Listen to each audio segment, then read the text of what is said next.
नमस्कार दोस्तों, मैं मृणालिनी दीक्षित हूँ। आज आपके सामने पहली बार आई हूँ। जीत मीडिया नेटवर्क के थ्रू मुझे मौका मिला है आप सबके सामने आकर अपनी बातें रखने का।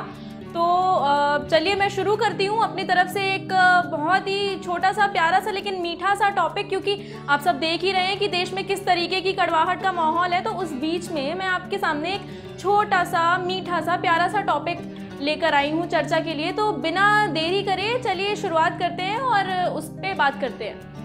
तो मैं उत्तर प्रदेश से आती हूँ, उत्तर प्रदेश के कानपुर नगर से आती हूँ। आप सब जानते भी होंगे, कुछ लोग नहीं भी जानते होंगे, लेकिन कानपुर की जो सबसे खास चीज़ है वो है कानपुर की मिठाइयों और कानपुर की चाट। तो सुन के मेरे मुंह में तो पानी आ रहा है, आप लोगों का मुझे पता नहीं। चलिए मैं बताती हूँ आपको कानपुर की एक सबसे, जो कहते हैं ना कि फेमस मिठाई होती है, उसे हम कहते हैं ठग्गू के लड्डू। आप सबने सुना होगा उसके बारे में। ठग्गू के लड्डू कोई आम लड्डू नहीं है कानपुर में, और ना ही पूरे उत्तर प्रदेश में, और ना ही पूरी दुनिया में मैं कहूँगी, क्योंकि मैंने सुना है लोगों को कहते लोगों से कि आप जाइएगा कानपुर तो मेरे लिए वो लड्डू ज़रूर लेकर आइएगा। तो मैं उस लड्डू के बारे में बात करूँगी कि वो जो लड्डू है ना वो हमारे लिए, हमारे कानपुर में सिर्फ लड्डू की तरीके से नहीं पर कानपुर की शान की तरीके से बनाए जाते हैं, उन्हें मंगाया जाता है, ढेर सारा प्यार होता है उसमें। वो लड्डू के निर्माता के बारे में मैं कुछ बताना चाहूँगी। उनका नाम था राम अवतार पांडे। वो अब हमारे बीच नहीं हैं, लेकिन मुझे सौभाग्य प्राप्त हुआ उनके बेटे से बात करने का।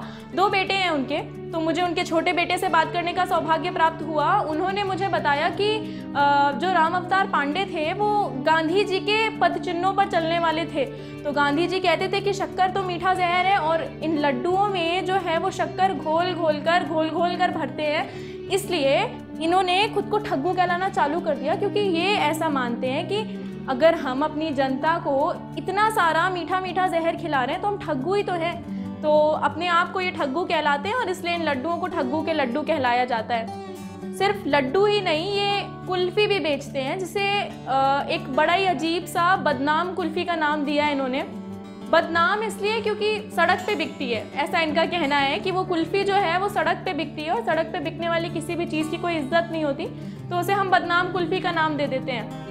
तो ये जो कुल्फ़ी है उसे बदनाम कुल्फ़ी कहा जाता है। ये जो लड्डू हैं उन्हें ठग्गू के लड्डू कहा जाता है। उनके बेटे ने मुझे ये भी बताया कि जब वे कक्षा 3 में थे तो उनके सिर पे एक डलिया और उनके सामने हाथ पर एक बोर्ड थमाकर वो उन्हें गलियों गलियों में भेज देते थे और कहते थे जाओ बेचो, इन लड्डुओं को बेचो। और उन बोर्ड पे लिखा होता था कि लड्डू खाना काम आपका और बेचना काम बाप का। मैं तो राम अवतार पांडे का एक छोटा सा कह दीजिए कि उसे सामने लाने का जरिया हूँ। कक्षा 3 में पढ़ता हूँ बस।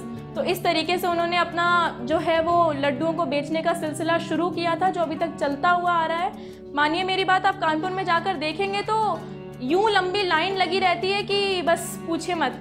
तो मैं आपसे कहना चाहूँगी कि देरी मत करिए, जल्दी जल्दी जाइए, कानपुर जाइए, उत्तर प्रदेश जाइए, घूमिए, अच्छी अच्छी चीज़ें देखिए, अच्छा अच्छा खाना खाइए, ठग्गू के लड्डू खाइए, मेरे लिए भी ज़रूर लेकर आइएगा। और अगर आपको मेरा तरीका, मेरे इन्फॉर्मेशन, मेरे लड्डुओं के बारे में बातचीत करना अच्छा लगा हो, और आप चाहते हैं कि मैं आपको और भी चीज़ों के बारे में बताती रहूं, तो देर मत करिए, चैनल को सब्सक्राइब करिए। उसके पास में देखिए एक बेल आइकन भी होगा, उसको प्रेस करिए। लाइक शेयर सब्सक्राइब एंड बस मज़े करिए, खाते पीते रहिए, खुश रहिए, और मुझे मौका देते रहिए ऐसे ही अपना प्यार देकर कि मैं आपके सामने आऊँ और नई नई चीज़ें बताऊँ। और बस नमस्कार, थैंक यू, बाय बाय।